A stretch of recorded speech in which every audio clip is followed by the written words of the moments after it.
Hello students, welcome to the YouTube channel of Welkin National School, Vasai East. This is Mrs. Deepa Vallakati, the subject teacher of science. Today we are going to learn chapter number 19, Life Cycles of Stars from Standard 8th. Students, what you see in the clear night? Okay, what we observe that we can see a cluster of stars are there in the night. Yes, no? Do you know what is galaxy? Okay, galaxy is a thing where we can find number of solar systems like the solar system of us. Yes, no? And many of the stars are there in the galaxy. What are the different constituents of our solar system? We are having a different constituents in our solar system, just like the planets, satellites and our sun, the star. Correct, no? What are the major differences between the stars and the planets? See, the star is a luminous object, वो shine करता है, but the planets doesn't have their power to illuminate. Correct, no? So that is why this is the difference between the stars and the planet, that star which will attract the planets towards it, and the planets rotate around the stars in their particular orbit. Now what is satellites? See how the earth will rotate, take the rotations of the sun. No, in the same way these satellites will take the rotations of the earth or the planets. Which are the star nearest to us? The star nearest to us which we see in the early morning, that is sun. Correct, no? So we have learnt about the structure of the universe in earlier standards also. Our system, solar system is situated in the galaxy, and हम लोग को पता है कि हमारा solar system कौन से इसमें है, ये हमारा गैलेक्सी के अंदर है. Okay, which is the nearest galaxy to our earth, which is the nearest galaxy और universe?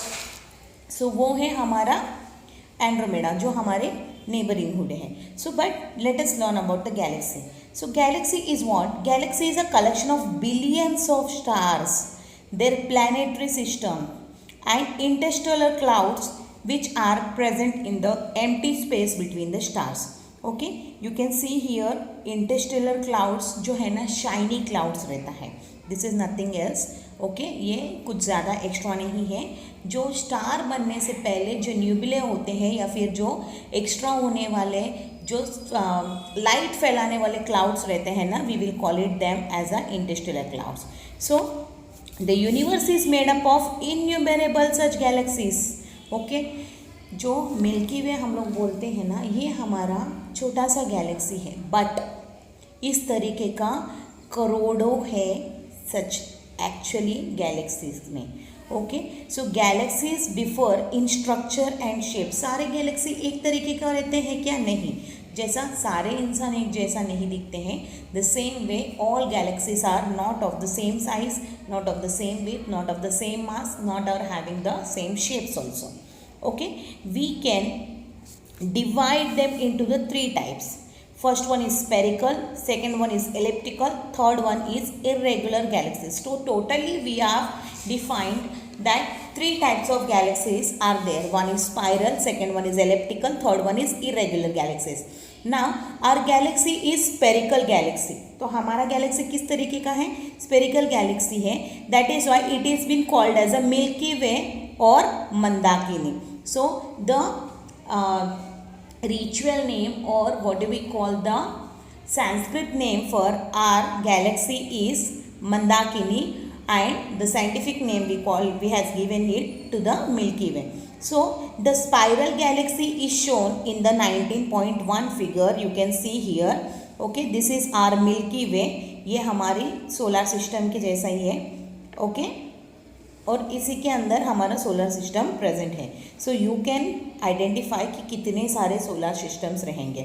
How did we obtain all this information about the universe? तो हम लोग को ये सारे इंफॉर्मेशन किस तरीके से पता चला है? See, our eyes are so small and our planet is so big, and exclude our planet, so many big planets are also there in the solar system, and so many solar systems are there in the galaxy. So how we come to know that actually this galaxy is existed or this universe is existed? Now take a look. If we look at the sky at night, we see only planets and stars. Then, how did we get information about the other components of the universe? The answer to this question is coming from the telescope. Okay, so हम लोग को कहाँ से ये चीज़ की information मिला है? Telescope से देखने की वजह से. Okay, the several telescopes are placed on the surface of the earth, while some other are kept abroad, man-made satellites which are orbiting the earth in a fixed orbits. Okay, जैसा इंसानों के द्वारा बनाया गया टेलीस्कोप है ना, वो telescope हमारे पृथ्वी पे या फिर हमारे अर्थ पे जगह जगह पे फिक्स करके रखे गए हैं, जो है ना उस पर्टिकुलर एरिया में क्या हो रहा है outside the which is outside the earth क्या हो रहा है वो पर्टिकुलर एरिया के बारे में इंफॉर्मेशन देता रहेगा. And exclude that we have also made the satellites, artificial satellites. जो आर्टिफिशियल सैटेलाइट्स हम लोग को टेलीकम्युनिकेशन के लिए काम आता है. ओके, तो वैसे ही मैप पॉइंटिंग के लिए काम आता है. कुछ ऐसे सैटेलाइट्स बनाया है जो अर्थ का रोटेशन लेते लेते उसके आजू बाजू में जो अर्थ के आउटसाइड में स्पेस में क्या हो रहा है उस चीज़ों की रिकॉर्डिंग करते हैं.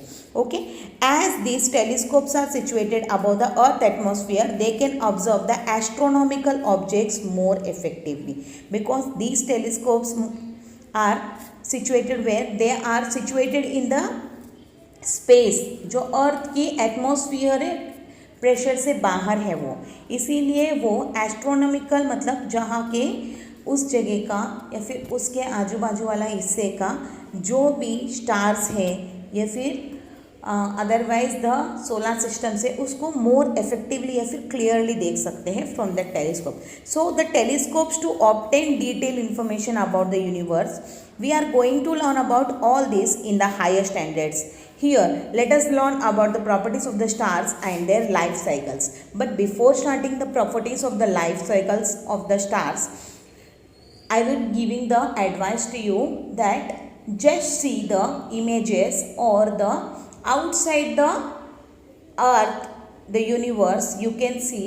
ये आप लोग YouTube के अंदर सर्च करके you will find it is more interesting. Okay, otherwise I would like to tell you that कि एक ग्रेविटी करके एक मूवी है, आप वो मूवी चेक कर लीजिए तो आप लोगों को पता चलता है कि आउट स्पेस में किस तरीके से दिखाई देता है हमारे गैलेक्सी के अंदर से. Okay, now properties of the stars. At night we can see 4000 stars with our naked eyes. Okay, तो हम लोग हमारे खुले आँखों से 4000 स्टार्स को देख सकते हैं रात में. It is an ordinary star among them. The sun is an ordinary star among them. The reason to call sun is ordinary because the sun is that even though it appears larger than all other stars in the sky because it is being nearest to us. यहाँ पे ये चीज़ है इसको normal बोलने का, ordinary बोलने का. सन हम लोग को सबसे बड़ा दिखने के बावजूद भी वो एक्चुअली ओरिजिनल में बड़ा नहीं है. It is not that big enough how we are thinking about the star. Okay, why it is appearing big? Because it is the nearest star to us, that is why it is appearing big. But in reality there are much more larger size suns are there, stars are there in the sky. Okay, because it's being nearest to us. There are billions of stars which have higher and lower mass sizes, temperature than those of the suns. Understood? So reality में universe के अंदर ऐसे stars हैं जो है ना अपनी सूरज के कंपैरिजन में हाई हैं, साइज़ में बड़ा है, टेम्परेचर में भी ज़्यादा है. ओके, या फिर लो भी हो सकते हैं. So stars are gigantic spheres of hot gas. Star is what? It is a gigantic sphere. ये एक स्पेरिकल शेप में रहने वाला जाइगेंटिक स्पीयर है और वो हॉट गैसेस से भरा हुआ रहता है. Some properties of the sun are given in the table below. Hydrogen makes up to 72% of the mass of the sun. Okay, तो सन का अगर हम लोग एक वज़न करने के लिए लेंगे या फिर मास देखेंगे उसमें से 72% तो हाइड्रोजन ही रहेगा. Helium 26% and rest of the gases 2% is made up of elements heavier than the helium. Understood? Now let us understand the properties of the sun. The sun, okay, the mass of our sun is 2 into 10 raised to 30 kg. Okay, that means 10 के पीछे और 30 zeros लगा दीजिए. Now radius is 6,95,700 kilometers. The surface temperature is 5,800 kilocalories. Temperature at the center is 1.5 into 10 raised to 7 kilocalories. Age is, हमारा अर्थ का year भी as भी पता है, 4.5 multiplied by 10 raised to 9 years. Now, do you know our galaxy has about 10 raised to 11 stars. That means 10 के बाजू में 11 zeros लगाएंगे तो कितना बनती है? That means it's more than a billion and millions. Okay, its shape is like a disc. इसका shape कैसा रहता है? डिस्क के जैसा रहता है, with a bulge in the center and its diameter is about 10 raised to 18 kilometers. 10 raised to 18 kilometers. And solar system is situated at the distance of 2 multiplied by 10 raised to 17 kilometers from the center. So हमारा solar system कितना दूरी पे है? 2 × 10 raised to 18 में से हमारा 2 multiplied by 10 raised to 17 kilometers की दूरी पे है सेंटर से. So the galaxy is rotating around the axis passing through its center and perpendicular to the disk. This period of rotation is about 2 into 10 raised to 8 years. The mass of the sun is about 3.3 lakh times the earth. Okay, so sun का size कितना है? वो हम लोगों से है ना 3.3 lakhs बड़ा है. ओके, और इसका रेडियस 100 टाइम्स बड़ा है अर्थ के कंपैरिजन में. The other stars have the mass between 1/10 और mass of the sun divided by 10. That of the sun of 100 times of the sun, या फिर या तो 100 टाइम्स सन से बड़े रहेंगे या फिर उसका रेडियस है ना 1000 टाइम्स भी बड़ा रह सकता है. So here you can C in the picture 19.2 जो वाइट ड्रॉफ है बहुत छोटा है. सन हमारा मीडियम साइज का है, ऑर्डिनरी है. उसके अलावा सुपर जाइंट स्टार्स है जिसका हम लोगों से 100 गुना बड़ा रह सकता है. और लास्ट आता है रेड जाइंट स्टार जो है ना हमसे 1000 गुना बड़ा है. Now the birth of the stars. Huge clouds of the gas and the dust are present in the empty spaces between the stars in the galaxy. Okay, बहुत क्या हो जाती है कि है ना बहुत ज़्यादा डस्ट के जैसा है ना एक पार्टिकल्स रहता है. ओके, बड़े बड़े क्लाउड्स बन जाते हैं गैसेस के एम्प्टी स्पेस के अंदर. Okay, these are called the interstellar clouds. In the figure you can see 19.3. Okay, and ये क्लाउड्स है ना किससे लिया गया है? ये क्लाउड्स का पिक्चर हबल टेलीस्कोप से लिया गया है. Okay, the scientist use the unit of light year for measuring the large distances. So actually हम लोग यहाँ से नालासोपारा से विरार तक जाने का रहेगा, तो how we measure that distance? We will measure it in the kilometres, correct no? But if you would like to measure the things which are more than kilometres, how we will denote them? The distance in the space we will denote by the light year. okay, so एक light year का कितना रहता है? एक light year का actually रहता है 9.5 multiplied by 10 raised to 12 kilometers. the speed of light is 3 lakh kilometers. एक सेकेंड में लाइट 3 लाख किलोमीटर्स को पार कर सकती है. सो एक्चुअली साइंटिस्ट लोग ये खोज कर रहे हैं कि हम लोग अगर equivalent to the light travel कर पाएंगे या फिर we will travel as faster than the light, हम लोग लाइट से भी ज़्यादा फास्ट ट्रैवल कर पाएंगे, तो we can see the future and the past tense. This is a controversial thing which is going on between the science. okay, now the size of the interstellar clouds are about few light years. okay, कुछ light years तक ये चालू रहता है. Next, the light takes few years to go from one end to the cloud of the other. So light है ना ये cloud के अंदर से पास होने के लिए बहुत सारा साल लग जाती है एक एंड से दूसरे एंड में जाने के लिए. From this you can image the huge size of the cloud, कि लाइट है ना एक्चुअली 1 सेकेंड में जब 3 लाख किलोमीटर डिस्टेंस पार कर सकती है, वैसी लाइट को ये एक क्लाउड को पार करने के लिए कुछ सालों लग जाती है। तो you can not imagine the number कि वो वहाँ पे लाइट कितना स्पीडली ट्रैवल करने के बावजूद भी वो रीच नहीं हो पा रही है एंड में। तो इसका मतलब है कि वो क्लाउड कितना बड़ा होता होगा। Okay, due to some disturbances these cloud start contracting. Okay, कुछ डिस्टर्बेंस की वजह से ये क्लाउड क्या हो जाती है, कॉन्ट्रैक्ट होने लगते हैं, नज़दीक आने लगते हैं। Because of the contraction the density starts increasing and the temperature also starts to increase. Okay, तो उसका मास इम्प्रूव होने लगती है, डेंसिटी नज़दीक आने लगती है, तो उसकी वजह से उसका मास भी फॉर्म होना लगता है। Okay, once the temperature and the density at the center of the sphere increase sufficiently, तो न्यूक्लियर एनर्जी जनरेट होती है। ओके, एक बार उसका शेप और स्पीयर साइज में आ गया है ना, तो उसका डेंसिटी इंक्रीज होने के बाद में वहाँ पे न्यूक्लियर एनर्जी डेवलप होती है, और डेवलप होने के बाद में because of this energy generation the gas spheres become self luminous. Self luminous means वो खुद से ही चमकने लगते हैं। You all know when there is a bombarding, जब बम्बार्ड होती है या फिर जब कोई फटाका पड़ती है तो रोशनी निकल के आती है। In the same way when there is a nuclear fusion in the sun the light will gonna be luminous. Understood, self luminous हो जाती है and the star is form. इस तरीके से एक स्टार फॉर्म होते हैं।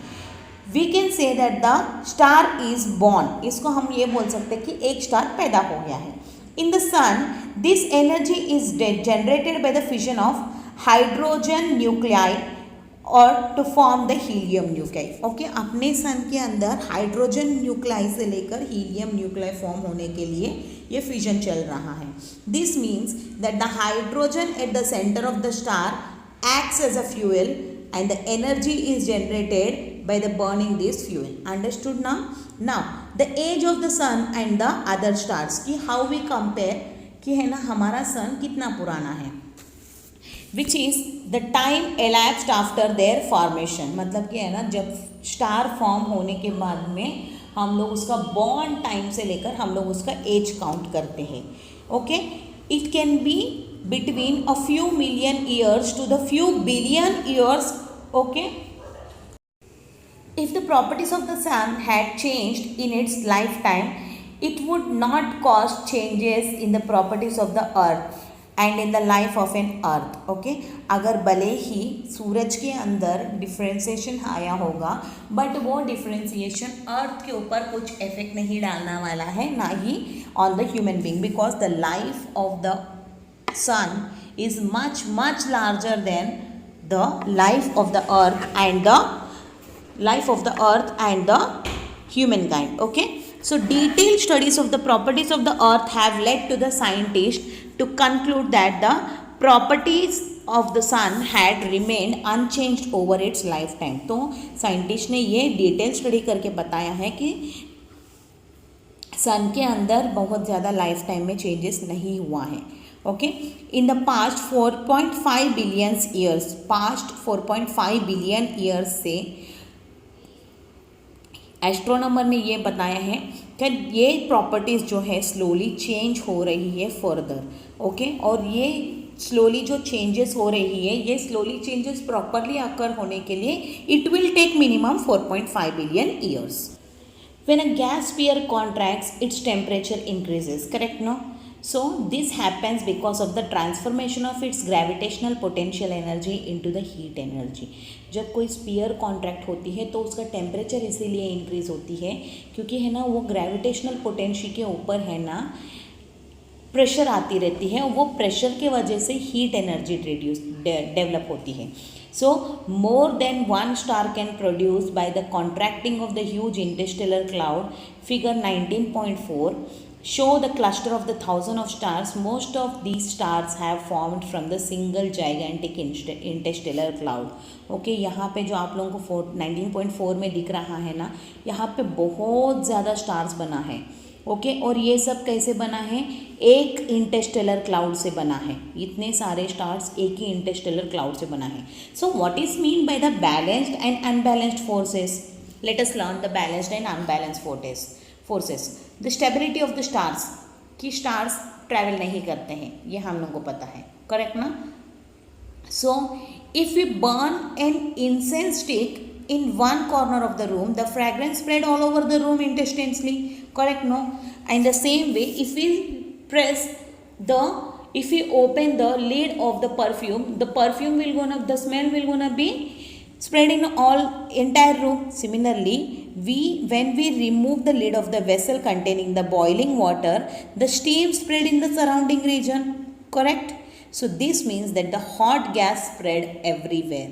हॉट गैस कोई भी जगह पे जा सकता है, सभी जगह पे वो स्प्रेड हो सकती है. This mean that the hot gas spread everywhere. When why doesn't the hot gas in the star disperse in the space? जब हॉट गैस सब जगह पे फैल सकती है और इसी तरीके से जो हॉट गैस एक इंटरस्टेलर क्लाउड में है वो क्यों नहीं फैल सकता है, डिस्पर्स क्यों नहीं हो सकती है स्पेस में? यस, हो सकता है. And why have the properties of the sun remained unchanged over last 4.5 billion years? Okay, the answer to this question is the gravitational force. Okay, ये सब का रीज़न क्या है? Gravitational force. The gravitational force between the gas particles of the stars keep this particles together. Okay, so जो gravitational force act होता है ना gas particles के बीच में, ये एक दूसरे की तरफ अट्रैक्ट होते रहते हैं और इसीलिए वो सब नज़दीक रहता है. If the gravitational force which is constantly trying to bring the gas particles close together and the pressure of the hot gas which is constantly trying to disappear, the gas are balanced. Okay, यहाँ पे ये बोला जा रहा है जब gravitational force है ना हॉट गैस को अपनी तरफ खींचती रहती है वो पार्टिकल्स को नज़दीक लाने के लिए, और साथ ही साथ में जो प्रेशर आती है ना हॉट गैस का वो कॉन्स्टेंटली कोशिश करता रहता है डिस्पर्स होने का. तो एक खींच रहा है, दूसरा डिस्पर्स हो रहा है, सो वो क्या हो जाती है? बैलेंस हो जाती है. इसीलिए इसको बोला है gas are balanced. Then the stars remain stable. इस तरीके से स्टार स्टेबल रहता है. इसी वजह से हमारा जो 4.5 ईयर्स से 5 बिलियन ईयर्स से जो हमारा सूरज है ना, इस प्रॉपर्टी की वजह से ही बैलेंस्ड हुआ है. Okay, the gravitational force is acting inward towards the centre of the star while the gas pressure is acting outward. सो एक बाहर जाने की कोशिश कर रहा है, एक अंदर खींचने की कोशिश कर रहा है. सो वो जो पार्टिकल है वो वही जगह पे रहने के चांसेस है. ओके, इसी वजह से स्टार्स हमारी जगह पे या फिर वो उन्हीं की जगह पे फिक्स रहते हैं. Okay, you must have played a tug of war, correct, no. In this 2 ends of the rope are pulled on 2 sides by the 2 groups. So when the forces applied by both the sides are equal, then the balance each other and the center of the rope remains static. वो अपनी जगह से हिलता नहीं है. So when the force on one side of the rope is larger than the other side, then the rope will gonna move towards the larger side where there is a extra force is there. Understood? Somewhat similar happens in the case of the star also. So when the gravitational force and the gas pressure are balanced, the star is stable. जब gravitational force और gas pressure दोनों balance रहेगा तो star stable रहेगा. But when one of them is more than the other, the star either contract हो जाएगा या फिर एक्सपैंड होएगा. See, if the gravitational force is more than the pressure, so star will contract. If the gravitational force is less then the pressure, at that moment the chances are there that the star will gonna be expand. Okay, now let us understand the evolution of star. Star किस तरीके से form हुआ है? Evolution of the stars means changes in its properties with time resulting in its passing through the different stages. Okay, just like we are having the childhood, infantism, okay, infant, childhood, adulthood, middle age, correct, no? And the old age, the same way the star has to pass through the many of the changes. So this we call the life cycle of the star. Okay तो हम लोग ये पता है कि है ना star के अंदर भी चेंजेस होते रहते हैं उसका टाइम से. Okay so we have seen that the properties of the sun have not changed in the past 4.5 billion years. 4.5 billion से हमारे सूरज में कुछ भी डिफरेंसेस नहीं आया है. The star evolve very slowly for most of their life time. Okay star किस तरीके से इवॉल्व होती है, बहुत स्लोली होती है. As stars are continuously emitting energy their energy is constantly decreasing. क्योंकि वो लोग स्टार के अंदर प्रॉपरली एमिट होती रहती है, बाहर ल्यूमिनस चीज़ें प्रोडक्ट होती रहती है ये न्यूक्लियर फ्यूजन के वजह से. तो उसका क्या होती है, एनर्जी डिक्रीज होने लगती है. एग्जाम्पल, जब हम लोग ज़्यादा फ्यूल रहेंगे तो हम लोग ज़्यादा बम्बार्डिंग कर सकते हैं या फिर ज़्यादा लाइटनिंग एमिट हो सकती है. हाँ, but when there is a emitting of the light the fuel is decreasing. In the same way the energy of the sun will also keeps on decreasing. For their stability to remain intact, for maintaining the balance between the gas pressure and the gravitational force, it is necessary that the temperature remain constant. Okay so ये balance जो करने का रहता है ना gas pressure और gravitational force के बीच में, जब उसका टेम्परेचर कांस्टेंट रहेगा ना, ये सब पॉसिबल है. For the temperature to remain constant energy must be generated inside the star.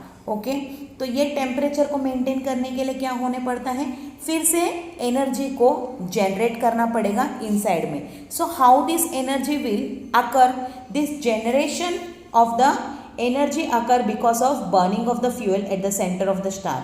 Understood? The reason for the evolution of the star is burning. Okay, so star evolve होने का कौन सा main चीज़ है, that burning of the fuel. Therefore, the decrease in the amount of the fuel in their center. When the fuel in the center is finished, जब fuel finish हो जाएगा तब energy क्या होएगा, स्टॉप हो जाती है. As a result, the temperature of the star also decrease, fall down होने लगती है.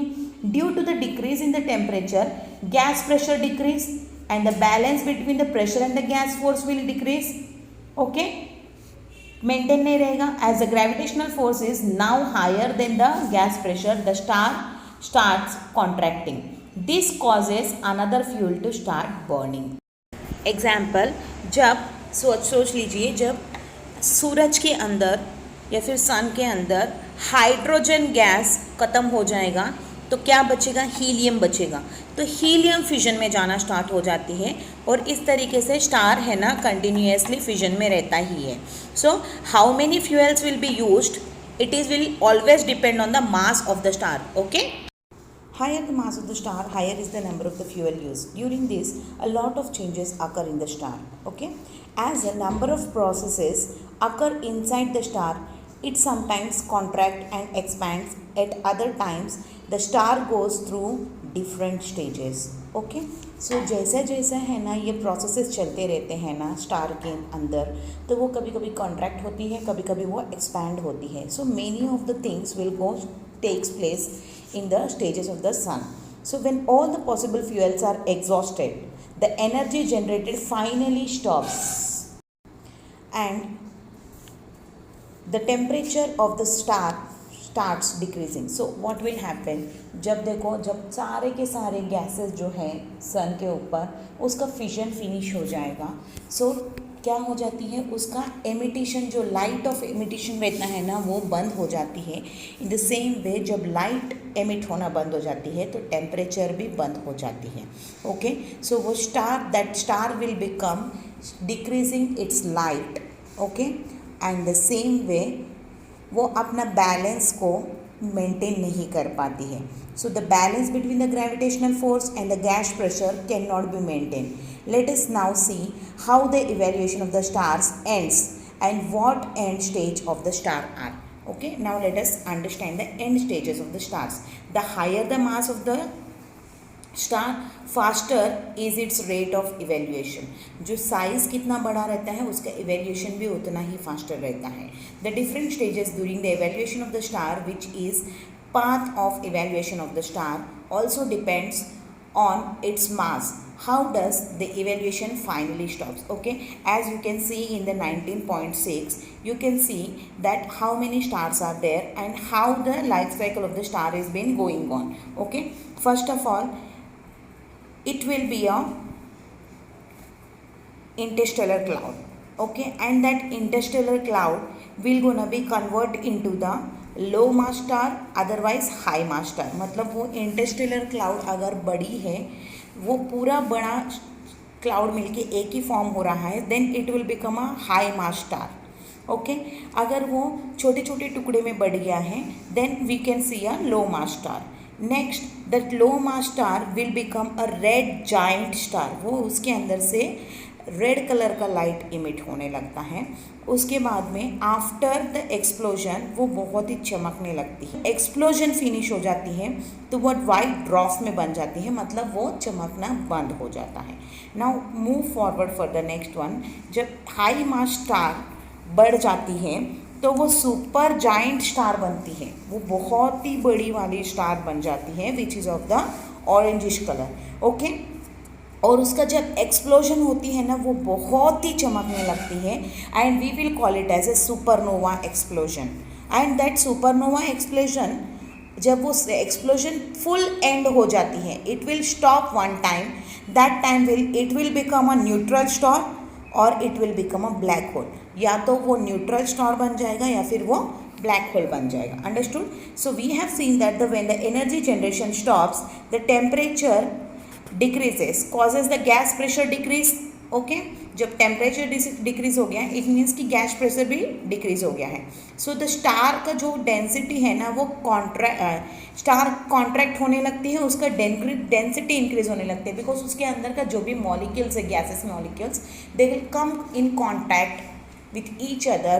So इस तरीके से उसका डेंसिटी इंक्रीज होने लगती है. When the density becomes high, the some new type of pressures are generated which do not depend on the temperature of the gas. In such case, the gas pressure remain constant even after the energy generation stops completely. Okay, तो ये gas pressure क्या होएगा? ये gas pressure है ना, continuously चलता रहेगा, although कि वहाँ का एक्सप्लोजन फिनिश हो गया है. Okay, the temperature of the gas also goes on decreasing. Next, the stability of the star can remain intact forever, and this can be considered as the end stage of the star. So white dwarf, neutral star, black hole, these three are the end stages of the stars. So there are three ways of evaluation of the stars depending on their initial mass. Actually 3 तरीके का है ना and stages रहता है. वो star का मास के ऊपर, साइज के ऊपर डिपेंड रहता है, वजन के ऊपर डिपेंड रहता है. And thus we can divide the stars in 3 groups, the path of evaluation and the end groups. Okay, so the path of evaluation in the end stages for all stars in the same group is same. Let us learn more about it. Okay, first one, the end stage of the star having the initial mass less than 8 times the mass of the sun. अगर हमारे सूरज के comparison में 8 गुना वो कम रहेगा तो उसका star का and stage कैसा रहेगा? The star in this group undergo huge explosion, वो बहुत बड़ी एक्सप्लोजन में हो जाते हैं, and then radius increases by the factor of 100 to 200. Radius increase होने के बाद में in this stage they are called as a red giant star. This name is given because of the large size. Okay, इसको इसलिए नाम दिया गया है कि वो साइज उसका बहुत ह्यूज दिखने लगता है, साइज बहुत बड़ा दिखने लगता है, because of the fact that the star looks reddish due to their lower temperature. Understood? Why it looks red? Because of its lower temperature. The size of the red giant star is comparison to other types of stars is shown in the figure 19.2. At the end of its evaluation, these stars explode and their outer gas envelope is thrown out. Okay, तो जब ये इसकी and stage आती है ना, तो वो क्या हो जाती है? वो एक्सप्लोड होती है. वो एक्सप्लोड होने के बाद में क्या हो जाती है? उसका जो आउटर गैस है ना, वो है ना थ्रो आउट करती है. इसीलिए यहाँ पे आप लोग दे सकते हैं the outer gas is envelope which is thrown out during the formation of a white dwarf which is at the centre. Okay, so white dwarf middle में है. वो जो रेड जॉइंट स्टार है ना, उसमें से वो लाइट को बाहर फेंकती है. अंडरस्टूड? सो वो एनवलप से बाहर हो जाती है. दैट मीन तुम लोग एक जैसा हम लोग के लिए लिथोस्फीयर एटमॉस्फेयर है ना, वैसा वो वाले एनवलप से बाहर हो जाती है। Understood. The inner part contracts and its sides become smaller to the smaller size of the earth as the mass of the earth is much higher than that of the earth the size is similar to the earth. तो उसका बाद में है ना, जो है ना अपने सूरज से 8 गुना नीचे है ना, वो जब एक्सप्लोड हो जाने के बाद में उसका size similar to the earth हो जाती है। Okay. The density in the star become very high. In this stage, the pressure due to the electrons in the star becomes independent of the temperature and is able to balance the gravitational force forever. Okay? So क्या हो जाती है, उसके अंदर का जो atoms है वो एटम्स है ना इंडिपेंडेंट हो जाती है। दैट मीन्स इलेक्ट्रॉन्स, वो इलेक्ट्रॉन्स फ्री स्टेज में मूव होने लगते हैं और वो अपनी ग्रेविटेशनल फोर्स को बैलेंस कर पाएंगे और वो उसी तरीके से रह जाता है फॉर एवर, वो चमकता नहीं है। In this stage the star look white and due to its smaller size it is called as a white dwarf. Okay. After this the temperature keeps decreasing but its size of the mass remain unchanged. उसका size नहीं change होएगा, वो always के लिए ऐसे ही रह जाता है। So white dwarf is end stage of the star in this mass range. Understood. ये फर्स्ट मास रेंज का एंड होता है। Second, it comes the end stage of the stars having the mass between 8 and 25 times the mass of the sun. Okay. जो है ना 8 से लेकर 25 गुना बड़ा रहता है अपने सूरज से। And stage of the stars. These stars are also goes through with a red giant stage. Okay, ये वाले स्टार्स भी रेड जाइंट स्टेज से गुजर के हो जाती हैं। उसके बाद में वो सुपर जाइंट स्टेज में आते हैं, तो वो बन जाते हैं supernova. Okay. So during this size the size में increase up to the 1000 times. Okay, उसका साइज है ना 1000 टाइम्स बढ़ने के चांसेस रहता है। The huge explosion is called the supernova explosion which occurs at the last is very powerful and so much energy is given off and that we can see the star during the day also. Okay, ये supernova explosion के time पे इतना light emit होता है, इतना बड़ा fusion और explosion होती हैं कि हम लोग बड़े दोपहर में भी हम लोग ये स्टार को देख सकते हैं। Understood. So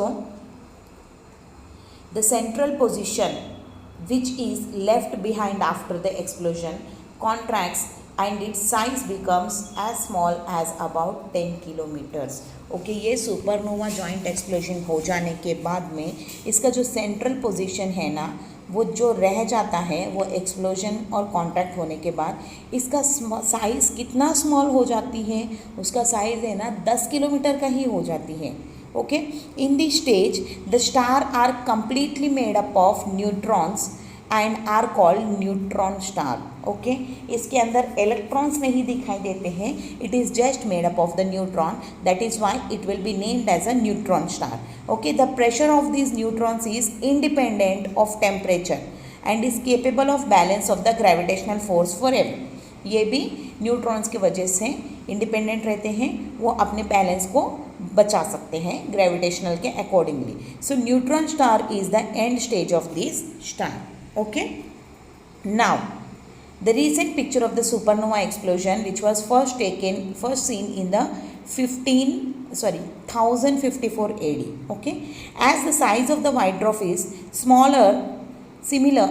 similar to that of the earth, their density is very large. Okay, याद रखो ये वाइट ड्वार्फ है ना, भले ही अर्थ के जितना साइज रहता है लेकिन इसका डेंसिटी बहुत ही ज़्यादा रहता है। 1 spoonful material of the white dwarf will weight of a few turns.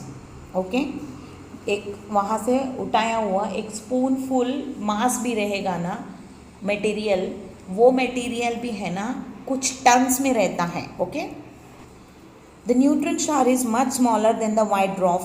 Their density is even higher and 1 spoon material of this star will weigh as much as weight of all living things on the earth. Understood? Next one. The star is a galaxy exploded about 7,500 years back. Okay, as the star is about 6,500 light years away from us, the light emitted in this explosion will took 6,500 years to reach us. Okay, कुछ stars हैं Galaxy के अंदर जो है ना 77,500 years back से हैं, वो है ना उसका लाइट हम तक पहुंचने के लिए 6,500 ईयर्स लगेगा. Okay, it was first seen on the earth by the Chinese in year 1054. Okay, that means 1054 में चाइनीज़ वालों ने ये सुपरनोवा एक्सप्लोजन को देखा है. Okay, so it was so bright that it could be seen during the day also for 2 years. वो इतना बड़ा दिख रहा था कि सूरज की वो सुपरनोवा एक्सप्लोजन है ना कम से कम 2 साल दिखाई दिया है दोपहर में भी. Okay, after 1000 years of the explosion, the gases emitted during the explosion are seen being to be expanded with the velocities higher than the 1000 kilometers. Now let us learn, जो स्टार्स है ना हमारे से 25 गुना बड़ा रहेगा साइज में, तो उसका एंड स्टेज कैसा रहेगा. The stars evolved like the star in the second group, but after the supernova explosion, no pressure is capable of balancing their huge gravitational force and they continue contracting forever. Okay, so यहाँ पे क्या हो जाती है, ये supernova explosion के बाद में ये वाला स्टार्स का है ना प्रेशर कंट्रोल नहीं हो पाता है. ओके, सो ये ग्रेविटेशनल फोर्स है ना इसका बहुत ही ह्यूज रहता है, तो ये है ना कॉन्ट्रैक्टिंग ही होता रहता है, कम ही कम होता रहता है. As their size become smaller the density and their gravitational force increases tremendously. Okay, यहाँ पे उसका साइज छोटा छोटा होता रहता है लेकिन उसका ग्रेविटेशनल फोर्स और उसका डेंसिटी क्या होती है, इंक्रीज होने लगती है. ये ग्रेविटेशनल फोर्स का डेंसिटी की बात हो रही है. Okay, all near by objects get attracted towards this stars. ये स्टार्स के पास है ना सारे के नियर बाई ऑब्जेक्ट्स जो भी गैलेक्सी के अंदर प्रेजेंट है वो सब इसको अट्रैक्ट हो जाते हैं. Okay, and nothing can come out of them, not even the light. Also any light falling on these stars does not get reflected and gets absorbed inside the star. Okay, क्या हो जाती है, this we call as a black hole. Actually जब star end हो जाती है ना उसका ग्रेविटेशनल फोर्स इतना रहता है कि आजू बाजू वाले स्टार्स को या फिर आजू बाजू में जो प्लैनेट्स है वो उन सब को भी अपने अंदर ले लेती है. उसमें से कोई भी चीज़ बाहर नहीं निकल पाती है, लाइट भी नहीं. ओके, लाइट का रिफ्लेक्शन भी बाहर नहीं आ सकता है. Thus we can not see the star at all but can probably see the minute black hole at its place. Okay, this end stage of the star is therefore is called as black hole. Understood. So ये black hole को किसने find out किया है, the person that is he is Stephen Hawking. Thus, we have seen that depending on the mass, there are 3 parts of the evaluation, 3 end stages of the stars. So, जो star हमारे सन से 8 गुना नीचे रहता है वो white dwarf बनता है. जो स्टार हमारे सन के अकॉर्डिंगली 8 से लेकर 25 गुना बड़ा रहती है, 25 के अंदर रहती है, वो न्यूट्रल स्टार बनती है. और जो स्टार हमसे 8 गुना से ज़्यादा बड़ा रहता है वो बनती है black hole. Students, I hope that this is interesting chapter you all people have been understood. Thanks for watching this video.